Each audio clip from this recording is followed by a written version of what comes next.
Welcome to Season 2 of the Parkinson's podcast Unfiltered, with hosts Heather Kennedy and Kat Hill, brought to you by the Davis Phinney Foundation. Heather is originally from New York and was diagnosed with young-onset Parkinson's in 2011 when she was 40. Kat is originally from a small town in California and was diagnosed in 2015 when she was 48. Heather and Kat have been friends since they met at the World Parkinson Congress in 2019. In this season, Heather and Kat will be joined by Chris Kruger, a Davis Phinney Foundation staff member who was diagnosed with Parkinson's in 2020 when he was 37. In each episode this season, Heather and Kat will dive deep into the raw emotion and realities of living with Parkinson's as they share stories and discuss questions they've received from people in the Parkinson's community. If you have a question to ask or story to share, please visit dpf.org/unfiltered. That's dpf.org/unfiltered.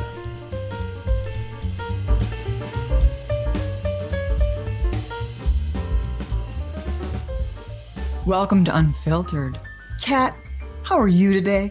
Oh, I'm excited, Heather. I'm excited about us changing things up, keeping it fresh, keeping it real. Over the years, we've heard from lots of folks. We've heard lots of questions, huh, Heather? Yeah. And we want to hear more questions from you listeners. We want you to have a way to chime in and ask about things that are relevant to you. So we're giving you an opportunity to do that. And we really encourage you to send us your questions. And we're excited to invite our Chris. You may have heard of Chris Pratt, Chris Evans, Chris Cooper, Chris Klein, or Chris Pine. But there's a new Chris. And he's coming in today to read some letters. Chris Kruger, come on in. Welcome to the studio. Bum. Chris. Not a superhero. Yes, you are, actually. So, do you have a letter for us from the pile? I do. I have a letter from the stacks. And here it is. Dear Kat and Heather, my wife, partner, and caregiver is going away for 2 weeks. Help! Parkinson's has been a part of my life for 14 years, and never once have I been alone this long. Oh, wow. Any tips or advice would be appreciated. Sincerely, Home Alone Part 1. Wow. Home Alone Part 1. Oh. I love it. Well, that brings up some images for me, Heather. How about for you? Right? I want to say I've been living alone for years, so I kind of know how the person feels, but wow, I guess it would be scary if it's your first time with Parkinson's alone. And on the other side of that, Heather, I also get what it's like to have a partnership, a long-term partnership, and thinking about that suddenly being gone for 2 weeks. I think that might put me in an SOS situation a little bit too. So let's try to flesh this out for Home Alone Part 1. And hopefully Home Alone Part 2 will go much smoother for this fellow. I've made a list in my mind before of all the things that I would love to have done. In fact, I call it my Cinderella list. It's on this refrigerator. It just says things I need help with. So all the things a partner or a carer or a friend would do for you. How does that help you, Heather? How does it help you to keep it on your refrigerator? When someone comes by and they say things like, "Can I help you out? Let me know if I can do anything," I just bring out the Dead Sea Scrolls. That's how long the list is. Is it so you don't have to think? I don't know about you guys, but it's hard sometimes for me in the minute. If somebody asks me a question, sometimes my mind just goes blank. And so I bet that's helpful to plan ahead a little bit about what your needs might be. So that maybe that's a good first tip for him or her, he or she. I don't remember if he's signed it a he or she. She may be married to a she. I know there's a wife involved. So whoever this person is may want to think about planning ahead and asking folks to come by, maybe having, as Heather put it, a Cinderella list on their refrigerator. I got that from a lovely advocate called Lucy. She's just phenomenal. She's one of my advocates. And also, she mentioned it's a nice way to let them choose what their strengths are. They could look at the list and they get to pick. Yes. I used to tell new parents that we're having babies and let folks sign it too. Sometimes you might flip it over and something you might stick in a notebook somewhere, or if you choose to write a thank you someday. So a list for this for Home Alone Part 1. I'd like to throw out a thought, and that is maybe it's a really good time to think about self-care things that this person can do while home alone. What are the things that brings joy? I know for me, one of the things that's nice after sharing space with somebody for many, many years is sometimes it's nice to turn up my music loud, maybe that my husband may not like, and fill my bathtub and light candles and take a long, luxurious bath. Oh, and the cat's assuming away. I mean, when the guy's away, not the cat. well, and but I will tell you, having Parkinson's and doing something in a bathtub and knowing I'm home alone, something that I always do is I bring my phone into the bathroom, and I'm super careful and intentional to be in the bathtub when I'm on and my meds are working, and not a time that I might slip and fall. So I know that I'm used to having my backup, or the Robin to my Batman. Um, my partner in crime there a lot. And when he's not there, I am more cautious that my backup methods are clear. And as a person who often gets stuck in bathrooms, I can't wait to get a heated floor, by the way. I can attest that you should always have a plan or something nearby that you can communicate with, because I've had to speak through Alexa. I have to whisper it because Alexa will hear me. Alexa. And then I had to call. Yeah, right. Andrasia? Anastasia? I don't think so. Dagnammit. That is a great ad. That is the best ad about technology. It shows people who don't usually use technology trying to talk to Alexa. That's right. Right. Andromeda? So, Heather, did you get that system because you live alone and can be heard all over, or did you have it pre-Parkinson's? I'm curious. That was my next point. I have one in every room now. Ah. It controls the Philips lighting, which is not cheap, but worth every penny. Philips is a light bulb that you can put in any socket, and it can change colors and temperatures, and you can turn it on and off with your voice. Highly recommend something along those lines. Mm-hmm. And also, it's helpful to make sure that the people that you might be able to call through the Alexa or Echo or whatever app you use.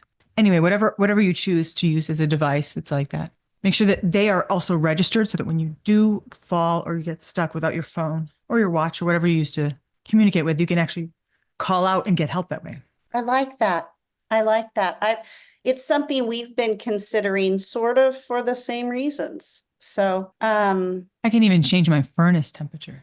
What? Does she take out your garbage? It's just a matter of time, I hear. So, hey, I was speaking of taking out the garbage. That draws my attention to something. You were talking about lists a minute ago. I would wonder if maybe something that might be missed in the list would be the things that this person's wife does for them that might be overlooked when they're not there. So maybe making that a part of the list from the beginning would be a good idea. Maybe it's taking out the garbage. Maybe it's not. But it's so easy to forget things that your partner might have done for years. Then all of a sudden you're by yourself and you have to figure out how to get to the end of the driveway to get the trash out. And you got to plan ahead for that. You don't want to be buried in trash or 2 weeks worth of trash. Chris, that's an excellent point. And I think, how about we suggest that planning ahead maybe with your partner. I also would guess that it would put your partner more at ease to know that you've got a plan A and a plan B, and that you've talked about it and thought it through together. I suspect that your partner may have a more enjoyable 2 weeks away, knowing that your needs are met and that you talked about it ahead of time. I also think, Chris, one other tidbit about that, maybe keep a little list of all the things you appreciate that your partner does while they're gone. It may be a nice little love letter to them, or at least a note. Hey, I want you to know I'm really aware of how much you do for me, and I really missed you. And here are the things I thank you for. I'm not crying. I'm not tearing up. That was lovely. That's so romantic and lovely and appreciative and grateful. What I was thinking was that I lost my train of thought. I can't imagine why that happened, Heather. Perhaps you should talk to a neurologist. Maybe I have Parkinson's. I was suggesting that list for that reason too. So you notice all the things. You notice all the things that you need to now do and save time for while your partner's away. I also think it's an opportunity for other friends and family, perhaps, to get involved and do something tangible. For example, you might like your daughter's spaghetti.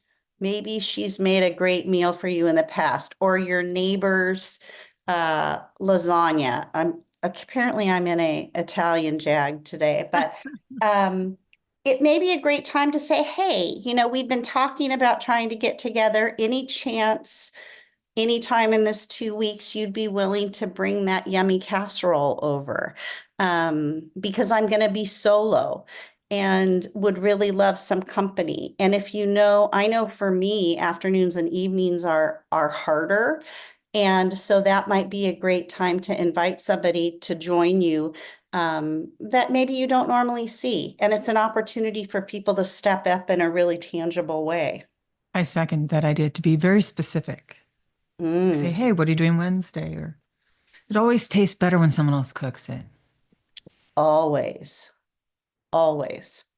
Well, especially when you're used to having somebody with you and then, they're gone, and then you might feel all of a sudden like a wave of loneliness. And that would be my concern for myself if I was in this situation, that I might think this is going to be cool. I can listen to my music as loud as I want. And I would think that, and I would do that. But I wouldn't be surprised if at the end of the first week, I wouldn't be surprised if I felt really sort of low and dark, if I didn't have something planned to have somebody come over, or for me to get out and do something somehow, because you don't know what it's like to be alone until you're alone. Right. Maybe stagger some visits from people and tell the neighbors to come by. Indeed. I'm planning that ahead a little bit. I think can be part of maybe the list for you. What do you want to do if you're really off? What are some activities? What are some activities if you feel lonely? Again, and if you can plan ahead a little bit, like, oh, here's 4 people I know I haven't talked to, even on the phone. Sometimes for me, it's as easy as picking up the phone if I'm feeling alone or isolated or blue or sad. Talking to somebody can bring me out of that. And not just relying on your partner who's gone. Also, talk to them, but schedule maybe a regular time so you're going to be checking in with each other. But it's good to think about activating your broader support network. How's that? I'm going to second that thought about doing it ahead. In other words, plan for the worst and expect the best. Talk to your partner about this stuff way before they're leaving, because there might be an emergency.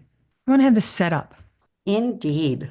Yeah, you might even make, we don't know exactly when this is happening, and nor do we know exactly when this episode's going to come out necessarily, but we do know that, occupational therapists can come to your house, and it might be a great idea. It's a good idea for everyone to do that. Have an occupational therapist come to the house, do a home safety audit. Excellent. And that may not be immediately helpful for this person who's sent this note, and I hope that they do get a chance to do that, but maybe their trip is tomorrow. Who knows? In any case, having somebody come to the house and look at, where do you need a grab rail to help you avoid falling? Where do you need to make sure the floor is not slippery where it might get wet? How can you use the toilet more easily? Is there a way to have a raised seat with rails on it that can help you get up and down? Or, if you don't have the dexterity to maybe use toilet paper very well, maybe you need to get a bidet. Maybe these things can all be talked about before this trip happens, and you can set yourself up for better success in that way, which might help with a little bit of the anxiety this person seems to feel. Excellent ideas. I could walk into someone's house now and notice what's wrong. My friend's mother spent 4 days on the floor and really was very close to, in her mind, death. She was just lying there on the floor for 4 days, freezing. And they just didn't know. I would love to say, even if maybe your balance is solid, maybe you're not using assisted devices, but it's never too early to at least have an assessment. And so you have a plan. So even if you're feeling great and you don't feel like these are your issues, it's not a bad idea to just at least think about what your environment's like, or have conversation about it. How does your partner feel about going away? What are their concerns? What are their reassurances?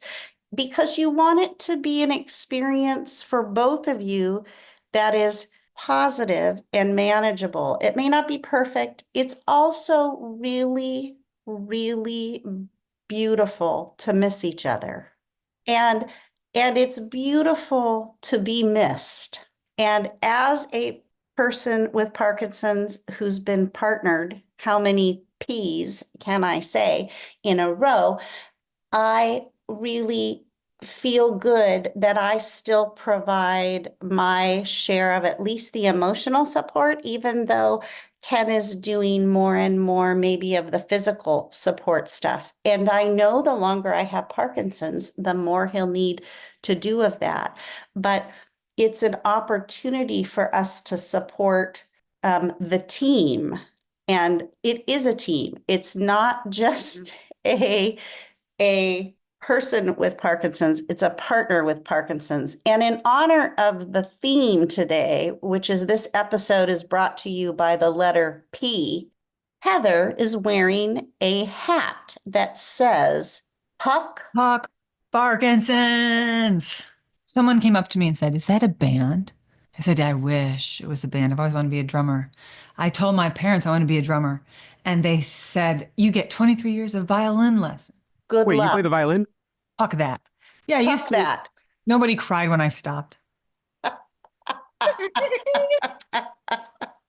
couldn't do the vibrato anymore. Hey. Yeah. Well, I hope we gave, what did we talk? I think we at least scratched the surface for Home Alone 1, I hope. Yes. And for anybody whose question we answer here on air, if you ever have feedback for us, we're going to list a way to get a hold of us via email, and it'll be on a link.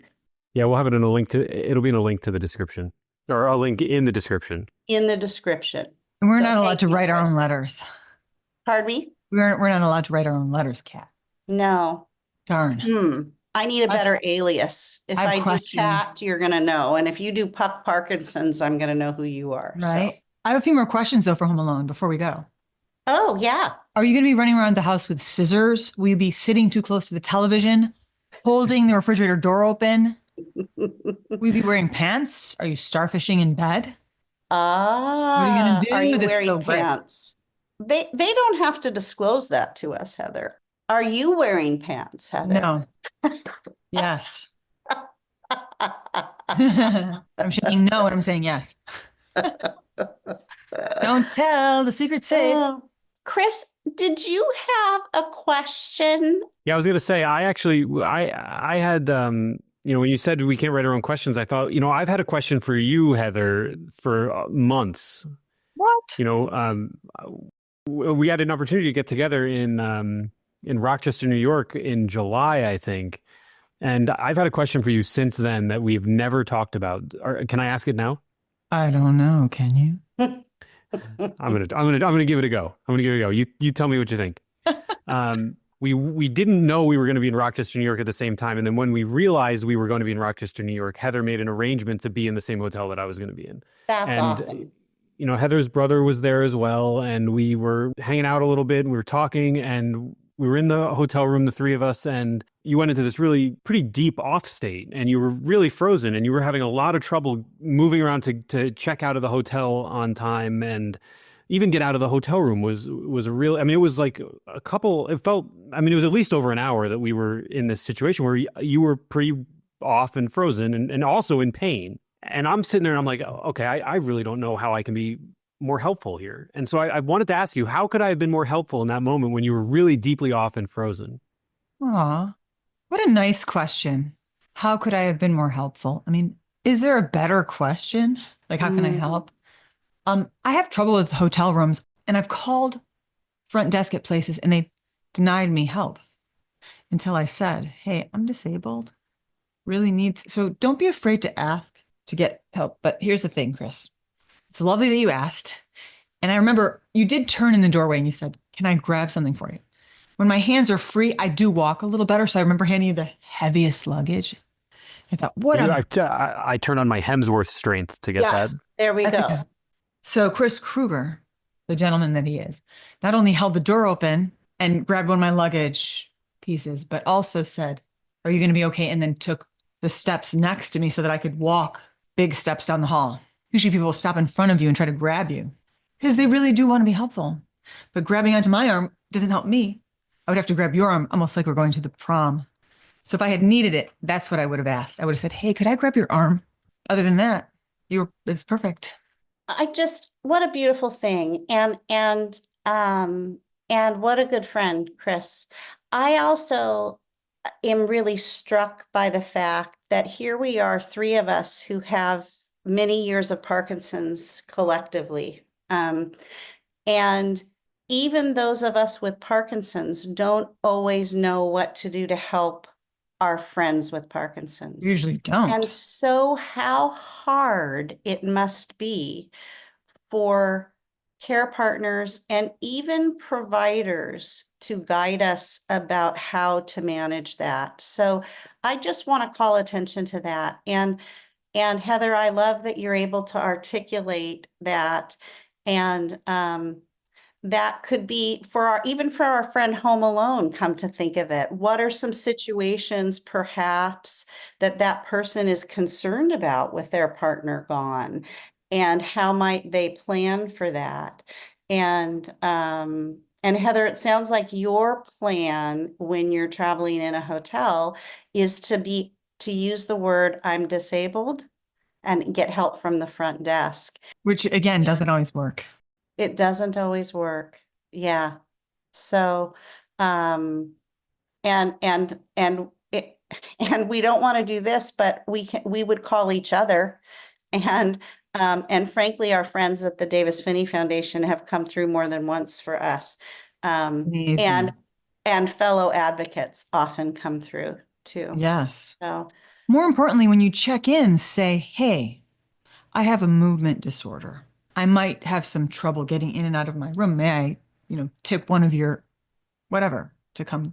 You don't have to say the word tip, but it's implied. Yeah. May I ask ahead of time that someone helps me in my room? That's a great idea. And ask them to put it onto you don't have a chart. I was going to say chart. Okay. That's a throwback to my caregiving years. To put it on the notes, your room notes. So, I have a follow-up question. Can I go with that one? You go. So Heather, I have another question about this moment because I want to paint a little picture. You were standing trying to pack your bag and your brother was helping you pack the bag. So this is kind of why I took a different approach and I didn't really try to do much in this moment. And instead what I did was I tried to, when there was an opportunity to like reference a song or sort of hum along with you as you were sort of trying to get yourself moving by using some musical cues for yourself. Yes. I took the approach of trying to make this a fun moment, I wasn't making jokes, but we were sort of interacting in a way that was a little bit playful. And then afterwards I was like, oh boy, I hope that wasn't offensive. And I wasn't really sure because you were really not happy about what was happening, even though you were making some jokes yourself. So was that humor helpful or was that problematic? For me, it was hugely helpful. Think about it. You helped me calm my nervous system down. You helped me catch my breath. My shoulders went down a little hey, it's just temporary. It's not so serious. Because my main issue in that moment was holding you up. And by you joking, you let me know, hey, you're not in my way. It's cool. And you're like, come on, hunchback, let's go. Okay, no, you didn't say that.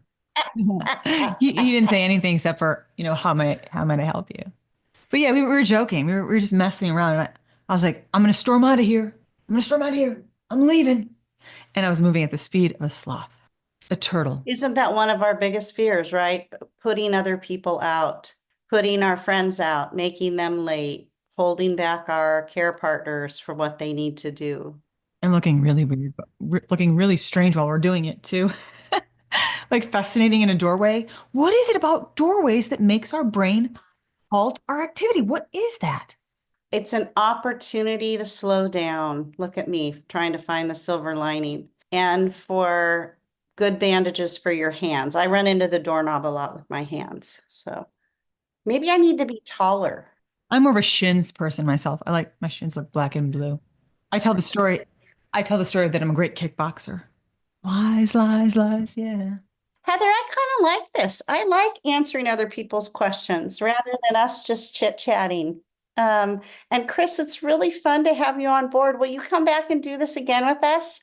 Yeah, I'll be your designated question reader and occasional question asker, maybe. Sure, I'd love to. it. I love it. It's fun to have some variety. And welcome to Estrogen Land. Yes. Yeah. Look, I've actually read a number of pieces of research that talk about the sort of possibility that estrogen is, helpful in terms of Parkinson's. So maybe we'll have to talk about that sometime. Can you smell our perfume? Do we wear too much? I don't have that kind of fancy computer. That's where I was headed. I hope that we're sharing estrogen properly over the internet. I look forward to being in a hotel room with you guys. That sounds maybe a little solicitous or salacious or whatever. This is Unfiltered. Yeah, this is Unfiltered. That's right. Everybody drink first. I'm going to save those words for the episodes that is sponsored by the letter S. Again, today's episode was brought to you by the letter P and my Puck. partner, Huck Parkinson's, and the perky and perfect question asker. Pine. Kruger. No, shoot. Chris Kruger. Oh, there's a P in there somewhere. Not Pratt either. That was a P. I was going to go with pernicious or pugnacious, but we'll go with pine or Perfection. Perfection.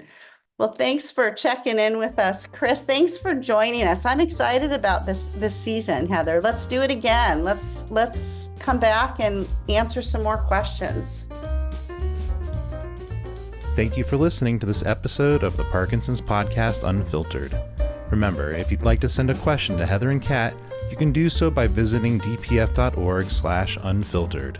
That's dpf.org/unfiltered. This content includes information, insights, and opinions from our Parkinson's community. The views expressed are those of individual participants and do not constitute medical advice. This content is not intended to substitute for the guidance, advice, or recommendations of your personal healthcare providers.